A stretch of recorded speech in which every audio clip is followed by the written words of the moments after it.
آ گیا عین لڑائی میں اگر وقت نماز، قبلہ رو ہو کے زمیں بوس ہوئی قوم حجاز۔ ایک ہی صف میں کھڑے ہو گئے محمود و ایاز، نہ کوئی بندہ رہا اور نہ کوئی بندہ نواز۔ بندہ و صاحب و محتاج و غنی ایک ہوئے،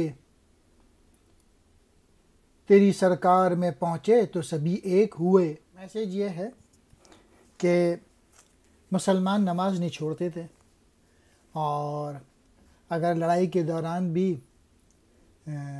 وہ نماز پڑھتے تھے اور قبلے کی طرف منہ کر کے زمیں بوس ہو جاتے تھے اور نماز پڑھتے تھے، سجدے کرتے تھے، اور ایک ہی صف میں کھڑے ہو گئے تھے محمود و ایاز، یعنی غلام جو تھے اور بادشاہ جو تھے وہ مسلمانوں میں سب برابر تھے، ان میں کوئی فرق نہیں تھا،